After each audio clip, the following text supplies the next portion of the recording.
Bom dia, paz do Senhor. É um grande privilégio para mim estar aqui, uma grande alegria, e é com temor também que eu venho diante da igreja para falar um pouquinho do que a gente tem feito. Como a maioria não conhece ainda, eu vou falar um pouquinho sobre o Barnabás, o que nós fazemos e como a gente trabalha, né? Nós somos uma agência de ajuda e suporte para a igreja sofredora. Nós trabalhamos com cristãos em situação de risco e com a igreja. Nossa função é fortalecer a igreja local. O Barnabás foi fundado em 1993 pelo Dr. Patrick Suchdale. O Dr. Patrick, ele é o nosso diretor até hoje. E a sede do Barnabás fica na Inglaterra, em Pilsen. E hoje nós temos escritórios na África do Sul, Alemanha, Austrália, aqui no Brasil, Chipre, Escócia, Estados Unidos, Índia, Inglaterra, Irlanda do Norte, Nova Zelândia e Rússia. Então nós temos trabalhado para fortalecer, para equipar a igreja perseguida. Um pouquinho da onde nós temos escritórios, para vocês verem como a gente está espalhado. Esses são os nossos escritórios, não onde nós temos projetos, mas escritórios onde nós temos alguém que está fazendo a mesma coisa que eu faço, que está divulgando, que está levantando recursos para ajudar. E uma coisa, por que nós fazemos isso? Um versículo que nos direciona e é o nosso... tem nos ajudado e nos guiado o nosso trabalho, é Gálatas 6:10, que, portanto, enquanto temos a oportunidade, façamos o bem a todos, especialmente aos da família da fé. E nós trabalhamos, e como que nós fazemos isso? Nós fazemos... Não foi? Espera aí.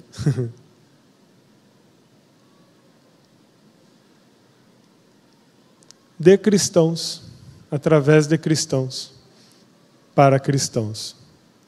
Então, um dos requisitos para nós agirmos, para nós,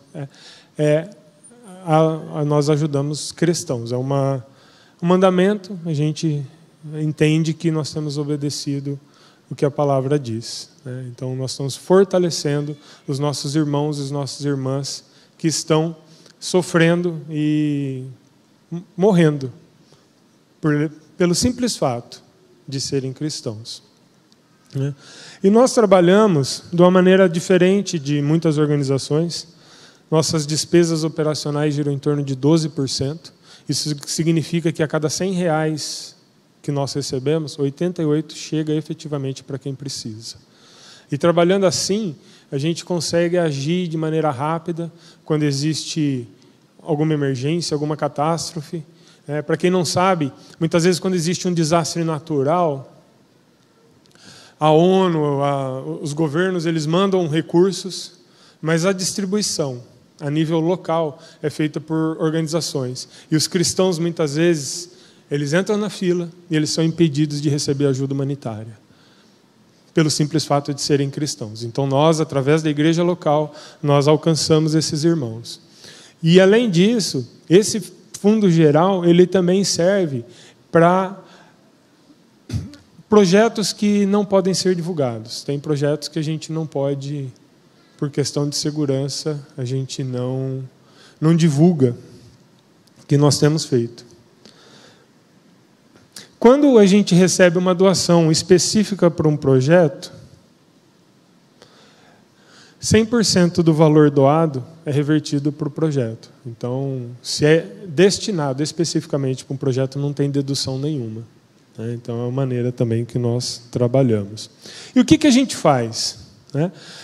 A gente, listando aqui 12 áreas que a gente atua, para vocês terem uma ideia, para vocês saberem um pouco, nós trabalhamos com necessidades básicas, água, trabalhadores cristãos, cuidados médicos, treinamento de liderança, literatura cristã, vítimas de violência, prédios de igreja, pequenos negócios, assistência à catástrofe e cuidado com convertido. e patrocínio escolar. Nós entendemos, como organização, a importância da capacitação da liderança, dos líderes da igreja. Então, nós temos projetos, nós temos uma plataforma chamada Shepherds Academy, que é a Academia de Pastores, que nós trabalhamos para levar ensino teológico, ensino bíblico para os líderes, principalmente do Global Sul, que muitas vezes são pastores que nunca tiveram um treinamento teológico. Então, através do Shepherds Academy, esses pastores, no ensino à distância, eles têm condição de se capacitar, de treinarem e de aprender, para estarem mais preparados para suprir, para cuidar da sua igreja. Nós temos também uma plataforma chamada Barnabas Today, eu falo isso com grande alegria. Tem a nossa irmã aqui, a Juliana, ela que é a responsável pelo Barnabas Today no Brasil, ela que cuida de toda a publicação. E o Barnabas Today é uma plataforma de recursos, onde você pode entrar, pode fazer um estudo bíblico, ouvir um louvor, fazer uma devocional. Nós temos ela em português e inglês, russo e urdu. Então, também são ferramentas que nós damos para a igreja para se capacitar. Num ano típico, nós temos trabalhamos com em torno de 300 a 400 projetos em 50 a 60 países. Então, a gente está envolvido em vários projetos, em muitos lugares. Para vocês terem uma ideia, na Ucrânia, desde que a guerra começou, nós enviamos mais de 400 toneladas entre alimentos, roupas, além de ajuda financeira para a igreja na Romênia, Moldávia e Polônia. São igrejas nas fronteiras que estão acolhendo os refugiados de guerra. Temos enviado recursos para dentro da Ucrânia também. Então, temos trabalhado de diversas formas. Eu não falei no começo, mas eu quero pedir que a partir daqui os slides não sejam transmitidos, porque eu vou passar informações que não podem ser divulgadas, imagens que rosto pode colocar em risco a vida das pessoas envolvidas. Então, pedir que a partir de agora os slides não sejam transmitidos. O que eu vou falar pode transmitir, tá? Mas só a questão dos slides. Então, um pouquinho do que a gente faz na Namíbia. A África tem sofrido muito com a seca, com a fome e com a violência islâmica. Então, nós temos a distribuição de alimentos na Namíbia. Essas caixas são do Food.Gives, que é uma iniciativa que nós temos de enviar alimentos. Então, nós temos, até o ano passado, nós enviávamos somente recursos. Desde o ano passado, nós criamos a iniciativa .gives, e tem o Food.Gives, que você doa, nós enviamos. Então, através disso, em um ano, nós mandamos mais de 1.000 toneladas de alimentos para a África, para a Ásia, para o Oriente Médio. Então, a gente tem trabalhado. Essa é a distribuição feita na Namíbia. A igreja, onde eles estão, onde foi feita essa distribuição. Só para Madagascar, para vocês terem uma ideia, nós mandamos mais de 200 toneladas do EPAP. O EPAP é um papinha, um mingau nutritivo.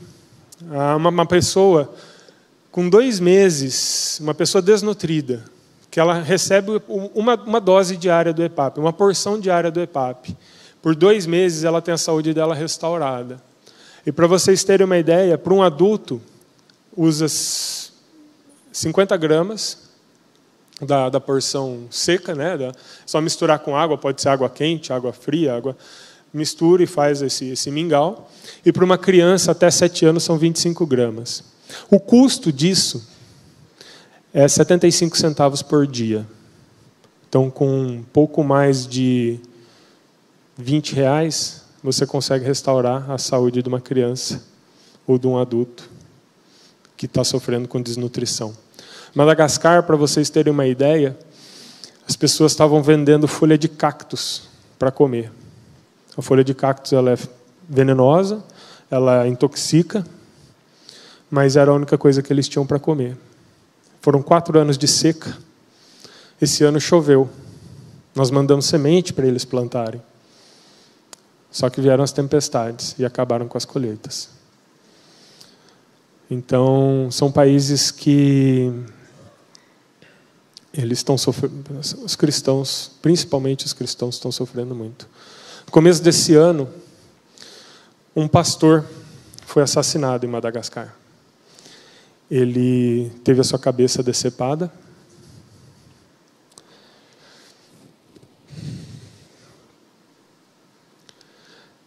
Eles colocaram num saco, entregaram para a esposa dele e falaram assim para ela: agora você vai na delegacia e denuncia esse crime.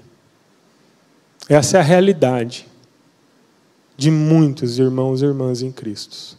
Hoje. Não estou falando 100 anos atrás, estou falando de hoje. Hoje, domingo, tem muita gente que está na igreja hoje, nesses países, sabendo que pode ser o último domingo deles na igreja. Porque a igreja pode sofrer um ataque, ou eles podem ser mortos voltando para casa. Paquistão. O Paquistão é um país onde não é proibido ser cristão, mas existem as leis de blasfêmia. Simples fato, um batismo, igual teve aqui. Você professar sua fé cristã, você pode ser acusado de blasfêmia. A pena para isso? Pena de morte. E muitas vezes, essas leis de blasfêmias, elas são usadas para resolver ressentimentos. Eu não gosto de uma pessoa, eu vou acusá-la de blasfêmia. O testemunho do muçulmano perante o tribunal tem muito mais valor do que o do cristão. E muitas vezes a pessoa nem é julgada, porque o simples fato dela ser acusada gira uma revolta popular, ela é espancada, ela é agredida, ela tem que fugir. Paquistão, há um mês atrás, em uma semana, choveu 900% do previsto para um ano.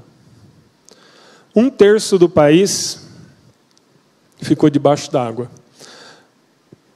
Vocês estão vendo aqui, ó, aqui no slide anterior, era terra. Esse rio aqui inundou, transbordou, ele estava com uma extensão de 100 quilômetros entre uma margem e outra. Pessoas que já não tinham nada perderam o pouco que tinha. Nós distribuímos alimentos para as pessoas afetadas e a gente a distribuição de alimentos. Você vê aqui tem uma cruz aqui, ó, na parede. Eles estão na frente da casa, tá? Essa é a casa deles. Muitos cristãos colocaram uma cruz na frente, pintaram uma cruz para serem identificados, para quando forem receber ajuda. Então, um país onde já é difícil, os cristãos ainda são muito mais, sofrem muito mais, porque ele já não tem muito. Não tem auxílio, não tem para quem pedir socorro. E quando esse tipo de coisa acontece, eles ficam sem amparo nenhum. Nós temos um projeto, que eu vou falar logo mais, sobre os cristãos que fugiram do Afeganistão desde que o Talibã tomou o poder. E eu fui para o Paquistão para resolver a questão burocrática com a embaixada, a questão do visto dessas pessoas. E eu fui visitar uma igreja lá. Uma igreja em Peshawar, uma cidade. Fica a 60 quilômetros da fronteira com o Afeganistão. E aqui a gente chega na igreja, a gente entra, tudo tranquilo, né? Essa igreja que eu fui visitar, toda murada, toda fechada, um portão de ferro.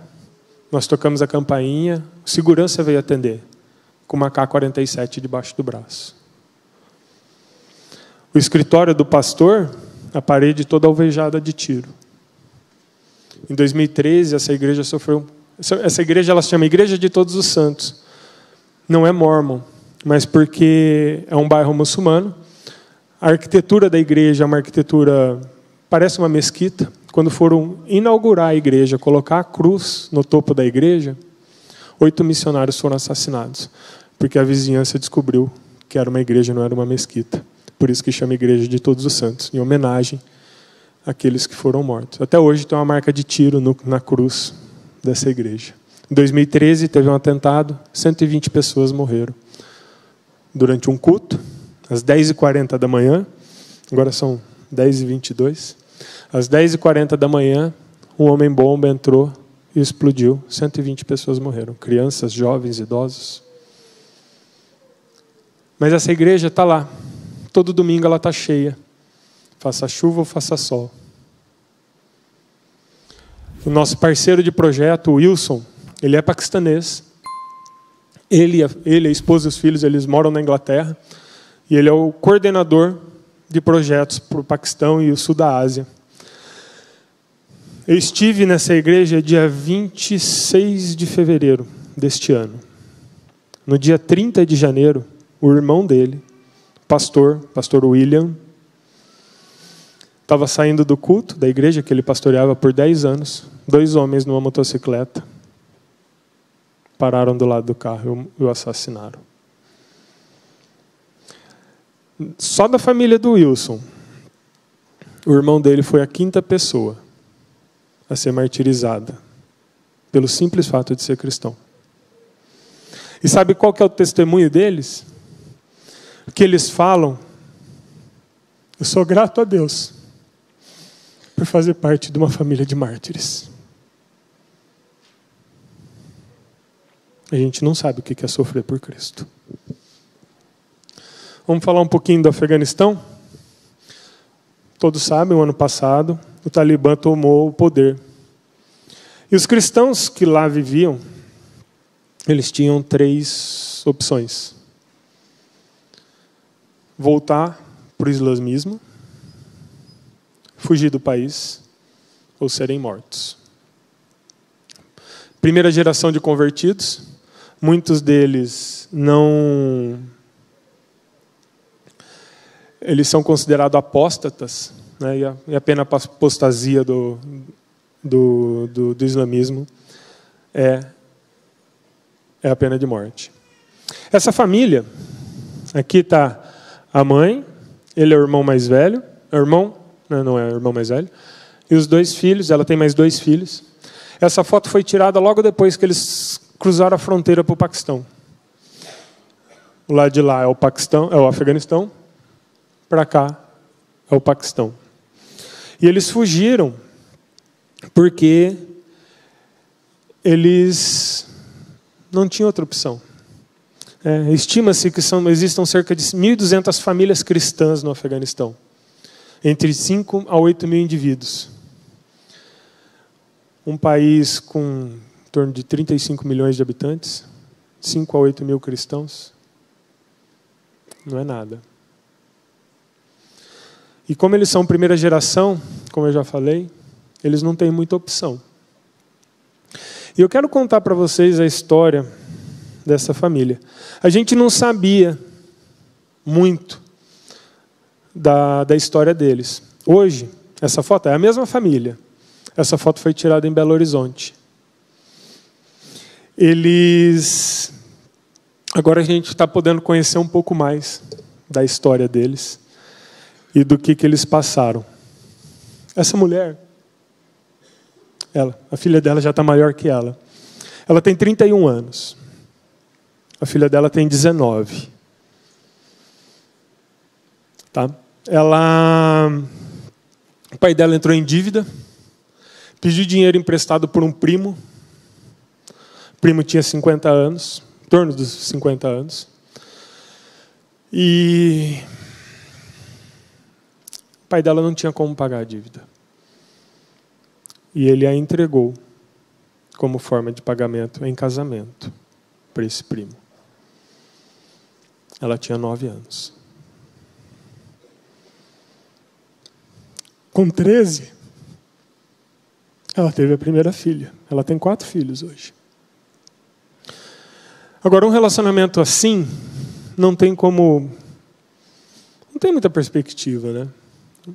Um relacionamento baseado na violência, não tem respeito nenhum.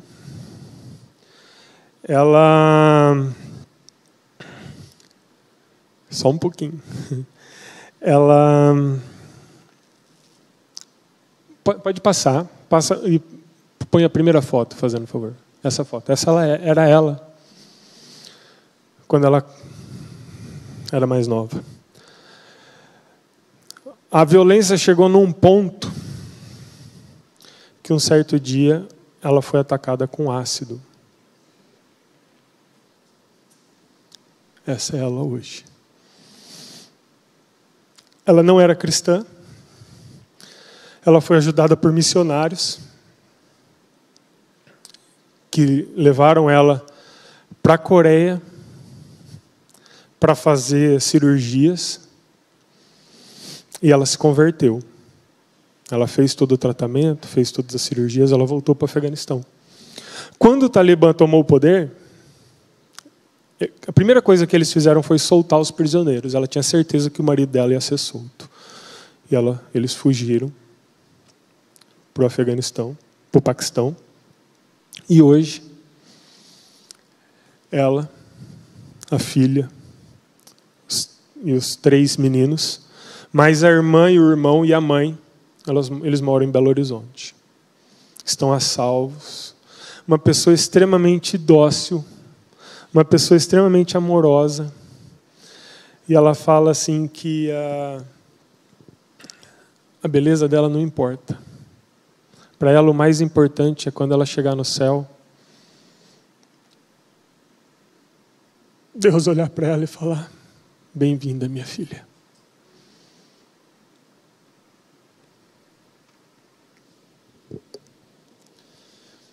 Outras famílias. Essa foi logo quando ela estava em tratamento ainda. Pode passar. Outras famílias. Mas por causa dessa foto, que eu pedi para não transmitir as imagens. Essa foto vai estar na nossa próxima revista, com todos os rostos borrados para não serem identificados. Essa foto foi tirada numa praça em Belo Horizonte. Samin é uma pessoa que foi a única pessoa que veio sozinho, né? Ele era solteiro. Ele tem nos ajudado muito. E agora, para o segundo grupo, o pai, a mãe e os 2 irmãos que se converteram pelo testemunho dele estão vindo para o Brasil também. Então é muito gratificante, né, para nós, como ver tudo isso, ver o que Deus tem feito e ver o que a igreja tem podido fazer. E quando eu comecei a conversar com o Hildo, uma coisa que eu queria falar, quando tudo aconteceu, nós mandamos cerca de 1000 cartas para a igreja brasileira. Para igrejas Paraná, Santa Catarina, Rio Grande do Sul e São Paulo, nas maiores cidades, algumas denominações, não todas, mas nós mandamos 1000 cartas pedindo ajuda. A primeira igreja batista de Londrina foi a única igreja que respondeu a nossa carta.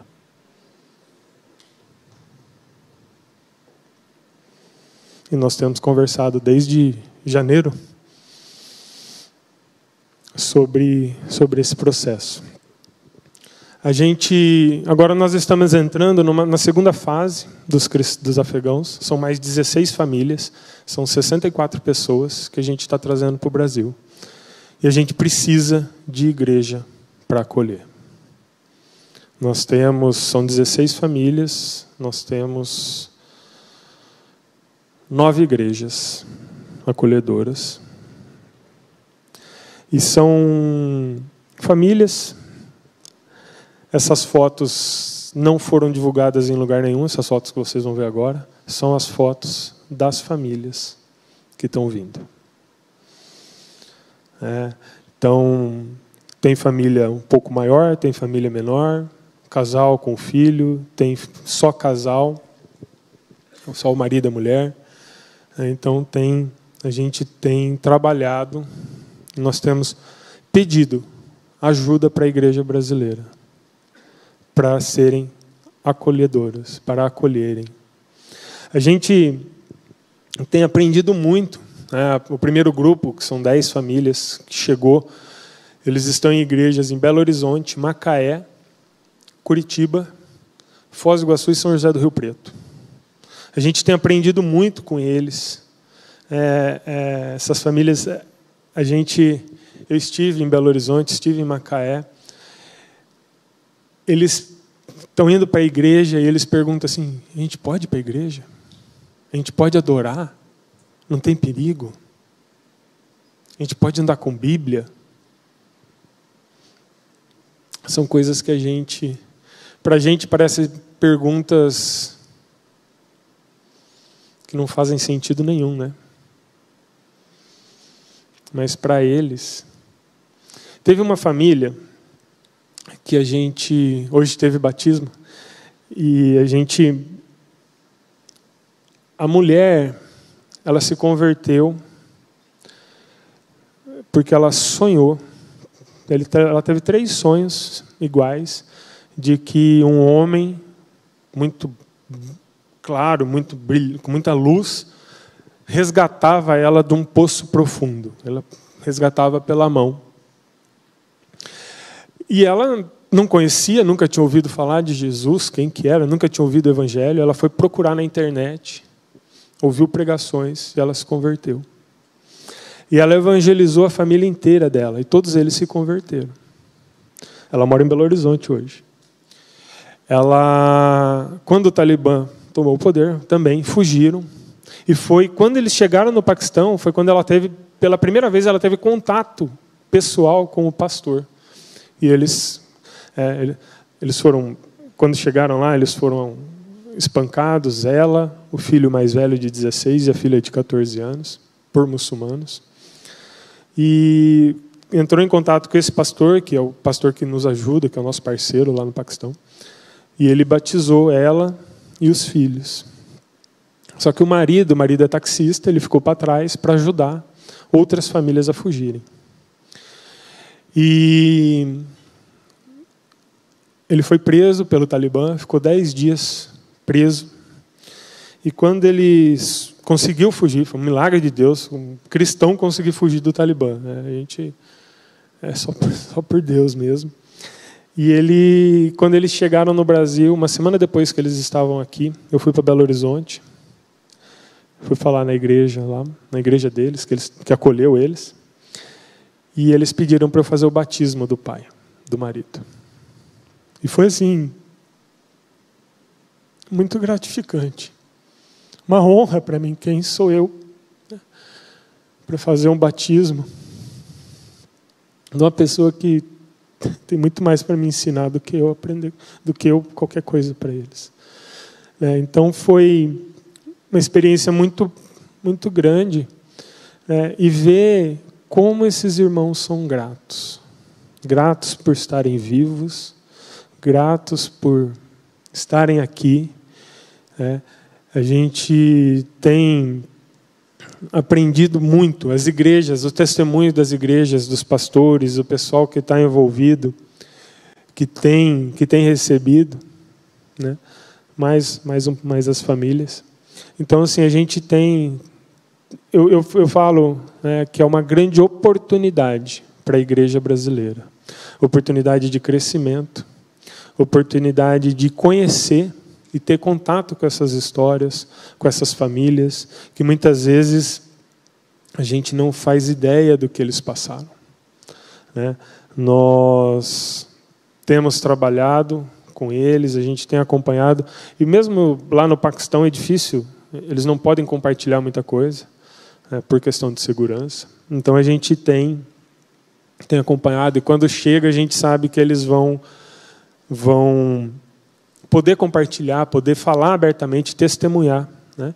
E a gente tem o Barnabás, né? O que a gente já fez na história, né? No nosso trabalho, né? Nós temos já bastante experiência com resgate de cristãos, né? Um longo histórico, foram mais de 8.000 cristãos do Sudão do Sul que tiveram que fugir por conta do islamismo. Mais de 1.700 cristãos sírios que a gente realocou. Então a gente tem trabalhado, não é de hoje que a gente tem trabalhado com o acolhimento e com o resgate de cristãos que sofrem. Tem uma família, a Ásia Bibi, o nome dela. Ela é uma mãe, ela tem 5 filhos. E ela passou 9 anos no corredor da morte, no Paquistão. Sabe por quê? Ela trabalhava no campo. Um dia, o Paquistão é um país muito quente. Um dia de muito calor, os companheiros de trabalho do campo pediram para ela pegar o balde d'água para eles tomarem água. Ela pegou o copo dela, pegou um copo d'água para ela beber. Ela foi acusada de tornar impura a água dos muçulmanos. E foi acusada de blasfêmia. E por conta disso ela passou 9 anos no corredor da morte. Em novembro de 2019, ela foi absolvida. A gente acompanhou, durante os 9 anos, nós sustentamos o marido e os filhos, porque eles tiveram que se esconder para não sofrer represálias. Ela foi solta, o governo do Paquistão teve que mantê-la escondida por um período, e hoje a gente realocou ela mora no Canadá com toda a família.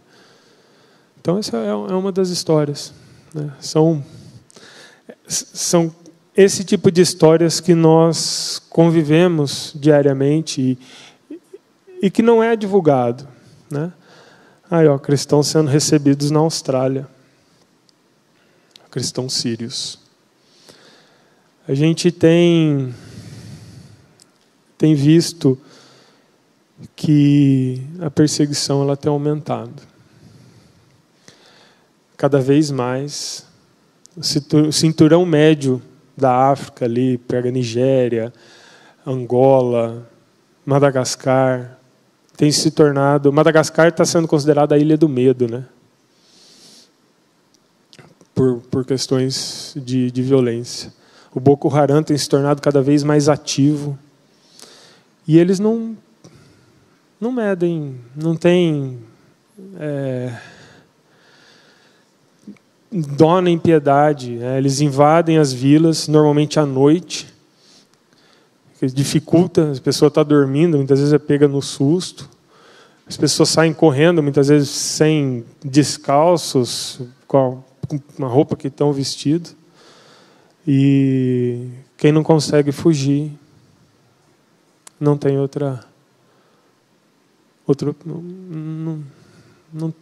não tem. Eles morrem, eles matam. E matam sem nenhuma... como se fossem animais. Eles são decepados, eles são decapitados, eles são queimados. E depois eles incendeiam as vilas. E quando quem conseguiu fugir volta, onde era a casa, eles encontram um monte de cinzas. Então essa é a realidade de muitos dos nossos irmãos e irmãs. E a gente tem trabalhado para tentar aliviar. Nós somos uma organização pequena. No ano que vem a gente completa 30 anos.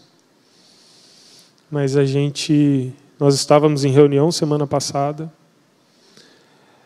com os diretores e os líderes de todos os países. E nossa meta, nosso objetivo é, de alguma forma, tentar aliviar o máximo que nós pudermos o sofrimento desses nossos irmãos e irmãs. A gente tem tentado fazer muita coisa, temos muitos planos, muitos projetos. Até o final do ano está saindo um container de milho daqui do Brasil, que é a primeira doação que a gente recebeu do Food.Gives, que está indo para o Zimbábue. Então, a gente tem muita coisa para fazer, tem muita coisa. E a gente tem focado e direcionado todos os nossos esforços para tentar aliviar o sofrimento do maior número possível desses nossos irmãos. E eu quero deixar um desafio para a igreja. Vamos ser igreja, vamos acolher. Vocês vão se surpreender com o que nós temos para aprender com esses nossos irmãos. É uma oportunidade que a igreja brasileira tem. Eu ouvi uma expressão que é: Deus está dando a oportunidade da igreja fazer missão delivery, né? Está trazendo o campo missionário para a igreja.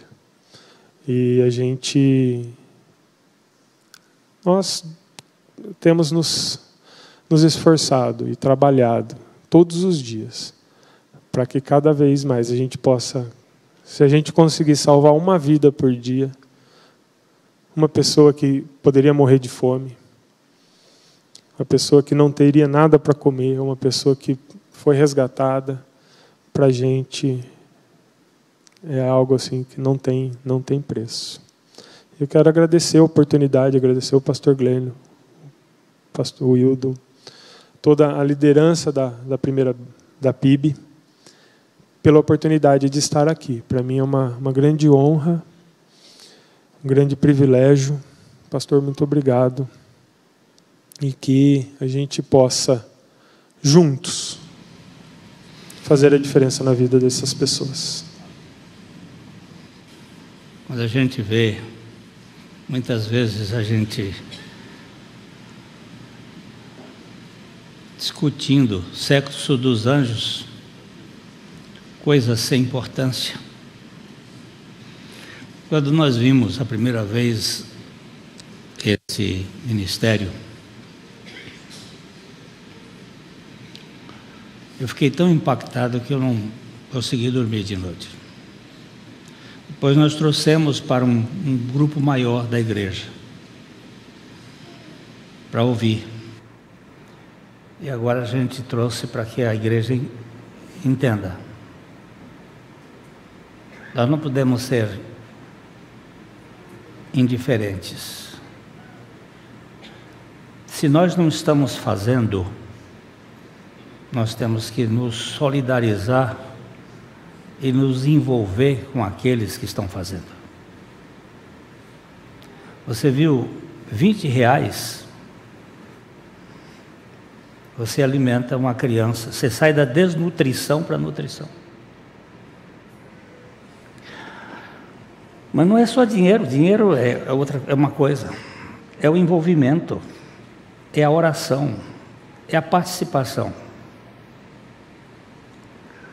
E eu vou deixar isso aqui com a igreja, para vocês, para nós estarmos orando e ver o que Deus vai fazer conosco. José, a quem os apóstolos deram o sobrenome de Barnabé, que quer dizer filho da exortação, da consolação, do cuidado. Ele era um levita natural de Chipre. Eu não sei se vocês viram que dos locais é Chipre.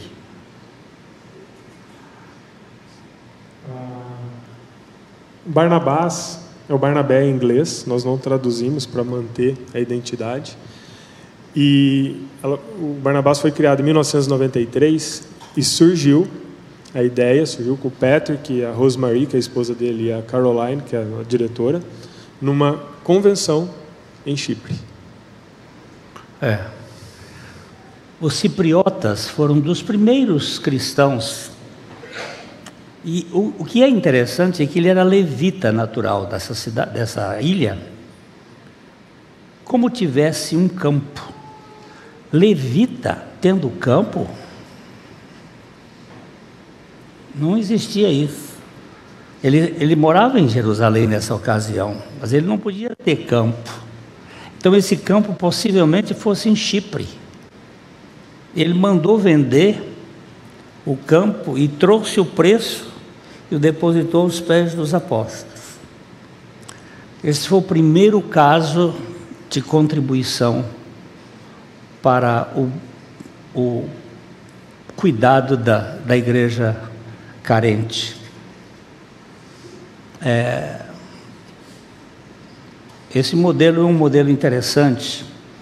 Eles têm um gasto de 12% para manter a estrutura no mundo inteiro.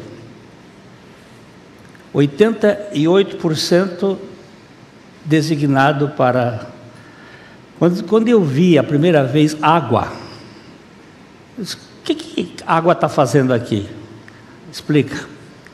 Nós temos projetos onde a gente abre poços artesianos no terreno da igreja, porque em muitas comunidades os cristãos são impedidos de ter acesso à água potável pela comunidade maioritária. Então nós, dentro do terreno da igreja, a gente cava os poços artesianos para que eles tenham acesso à água potável. Agora, eu vou dizer um negócio assim, vai para a rua, cara. Porque se você não for, isso que aconteceu lá vai acontecer aqui. Aqui não vai acontecer nunca. Se dizia em outros lugares.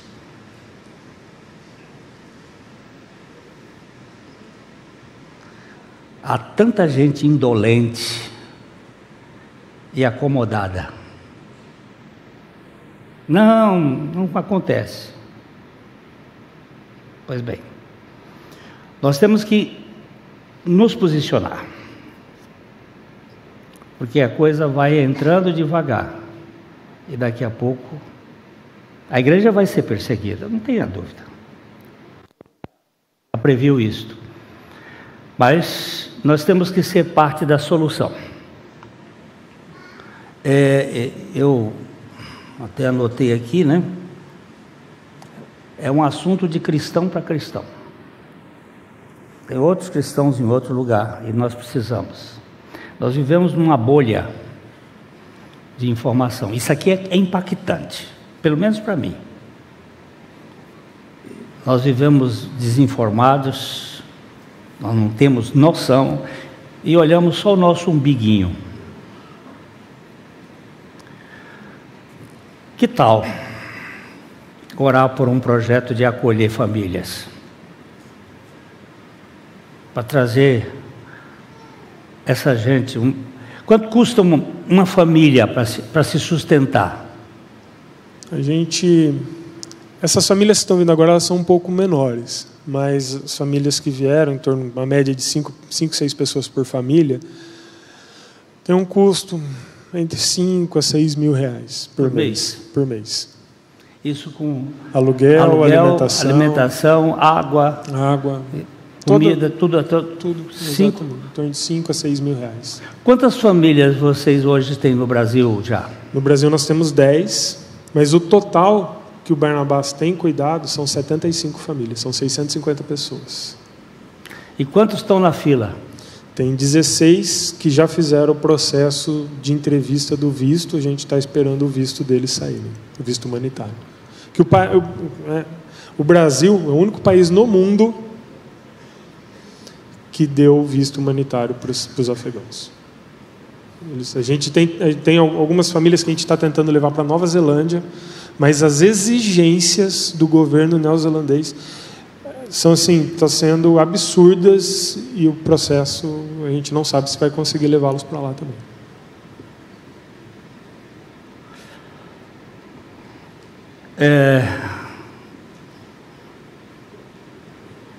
Eu vou me comprometer a assumir pelo menos uma família. Amém. Não sei como é que Deus vai fazer conosco, mas nós vamos ter que levantar a cabeça e ajudar esse povo. A gente não pode fazer para todo mundo, mas se fizer para um grupo, para uma, depois duas, que Deus nos dê graça. Eu sei que tem gente que é absolutamente contrário, só quer se preocupar com patrimônio. Nós temos que preocupar com gente, com o povo de Deus, e cuidar dessa gente, para que o Senhor seja glorificado. Né? Vocês têm alguma pergunta?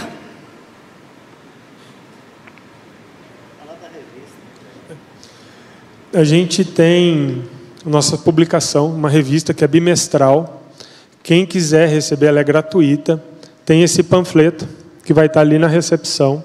Vocês preencham e me entreguem, que a gente faz o cadastro para vocês receberem. Tem o nosso Facebook, Instagram, Twitter, nossa página, onde nós postamos diariamente diário de oração, um motivo de oração pela igreja perseguida todos os dias. Nós temos artigos atualizados, nós temos todas as nossas informações. Temos também uma plataforma que chama Barnabas Plus, que é uma plataforma de streaming de conteúdo cristão. A maior parte dos vídeos estão em inglês, tem alguns vídeos que já têm legenda em português, mas é um Netflix cristão, é gratuito. Você pode baixar, tem para iPhone, tem para Android. Você baixa no teu aparelho, você faz o cadastro, você pode assistir. Tem devocionais, tem testemunhos, tem uma série de recursos que a gente disponibiliza também.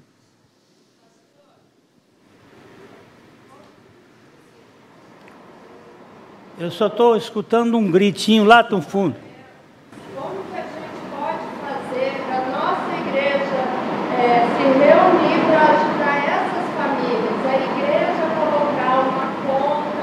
Eu não entendo disso. Não, isso... nós ajudar. Isso que nós estamos colocando aqui, inicialmente, nós vamos fazer um propósito, um projeto para trazer para a igreja. Eu só quero que vocês comecem a se conscientizar. A conscientização é o primeiro caminho para ver o que nós podemos fazer. Quanto é que custa um sanduíche do McDonald's? Quanto? R$30. Eu estou falando do McDonald's, um sanduíche. Eu vou dizer, eu vou deixar de comer um sanduíche. Eu não como sanduíche de McDonald's, porque eu não como McDonald's. Já comi, hoje não como mais. Mas cada um de nós pode fazer um propósito pessoal. Não vou comer sanduíche hoje, essa semana, eu vou ajudar no projeto como é que chama? EPAP? EPAP. 50 gramas para um adulto, 25 gramas para uma criança. É um concentrado proteico e energético e vitamínico né? E nós estamos estudando e trabalhando para desenvolver o nosso próprio EPAP, para baratear o custo ainda. Esse EPAP é feito onde? Feito na África do Sul. Feito na África do Sul. Um casal de judeus que criou essa fábrica do EPAP. E o pastor falou dos R$30. Hoje, se você vai tomar um café e um pão de queijo, você gasta aí, no mínimo, R$10. Um expresso e um pão de queijo. Nós temos um projeto no Paquistão, não só no Paquistão, mas só no Paquistão nós temos mais de 130 escolas que a gente mantém. Quantas escolas? 130. 130. Para você manter uma criança na escola, o custo da mensalidade nas escolas mais simples é R$10. Com R$10, você mantém uma criança na escola por um mês. E isso, o fato de você possibilitar que essa criança estude, para ela vai dar uma perspectiva de vida, porque se ela não estudar, ela vai ficar naquele ciclo da pobreza dos pais dela, trabalhar em olaria, que é fábrica de tijolos. Esse negócio da olaria é interessante. A olaria é um trabalho mal remunerado, um trabalho desumano. A pessoa fica o dia inteiro agachada, ela fica nessa posição, pegando argila e fazendo os moldes de tijolo. E a pessoa recebe por produção. E quando acontece alguma crise, alguém fica doente na família, eles não têm dinheiro para comprar remédios. Então eles acabam pedindo dinheiro emprestado para os donos da olaria. E essa dívida, muitas vezes eu estive lá, eu fui visitá-los, e você ouve a pessoa falar assim: como é que você adquiriu essa dívida? Essa dívida eu herdei do meu pai, passa de geração para geração.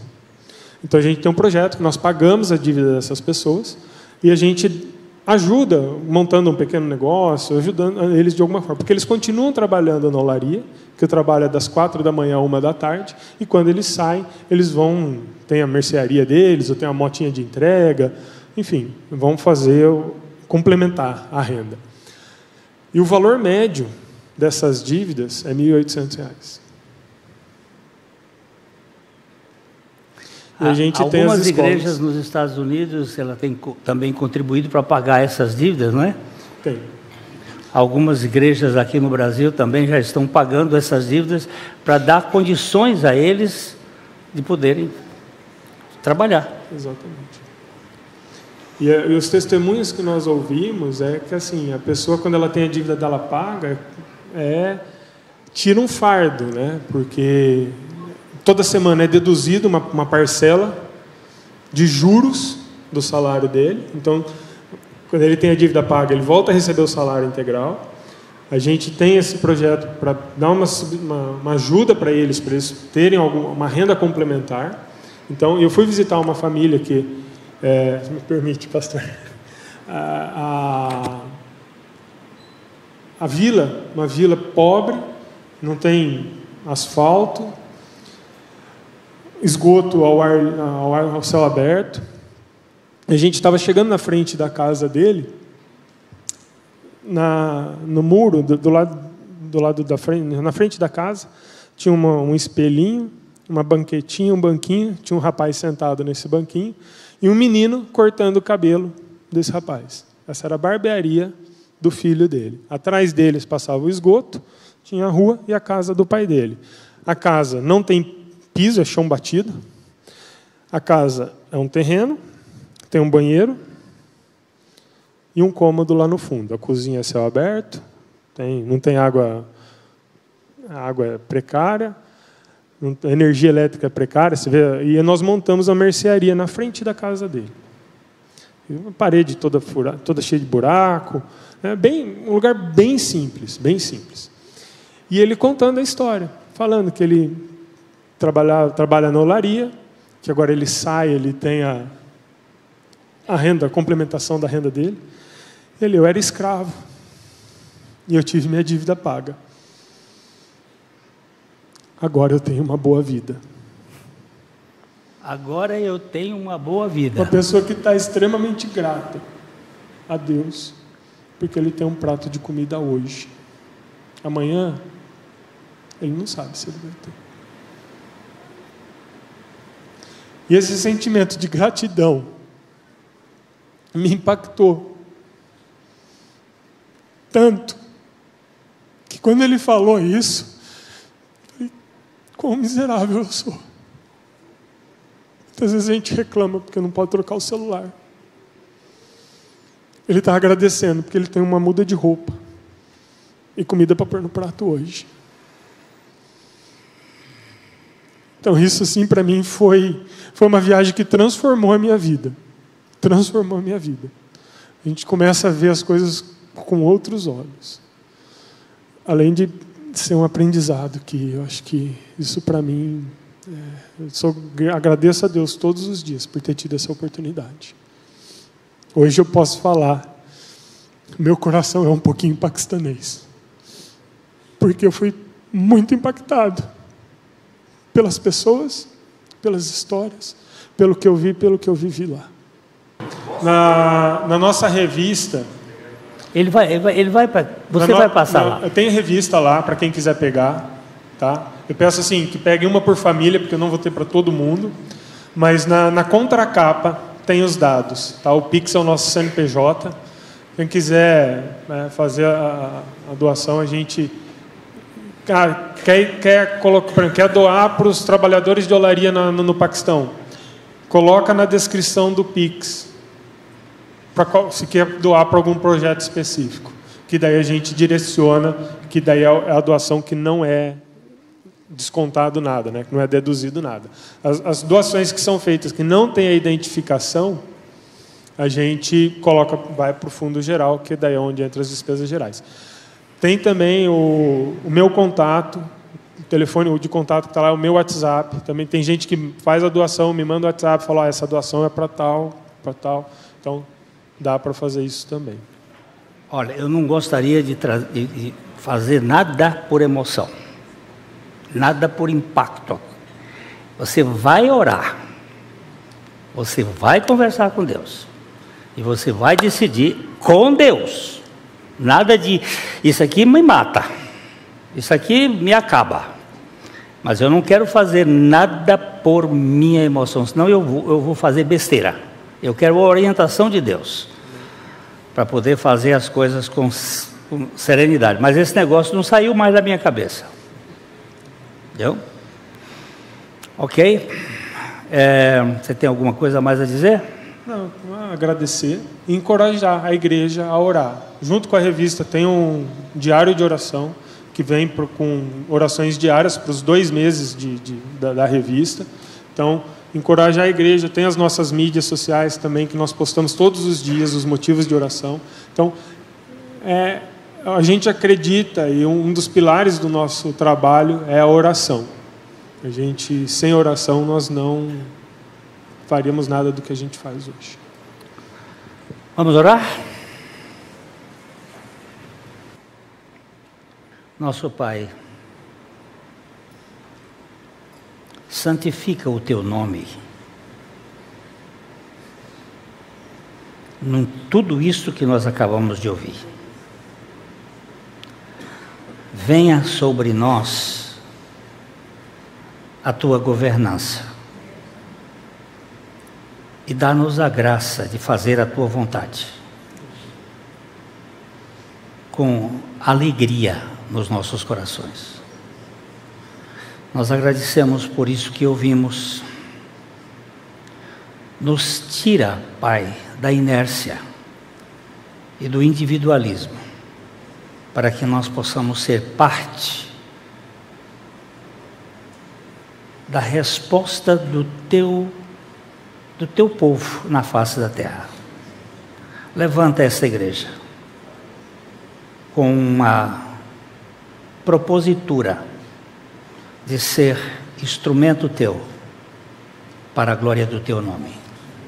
Nós Te louvamos, nós Te bendizemos, pedimos a Tua bênção sobre esta organização, para que ela não se desvie, nem para a direita nem para a esquerda, mas tenha os olhos firmes no Senhor. Nós Te bendizemos em nome de Jesus. Amém.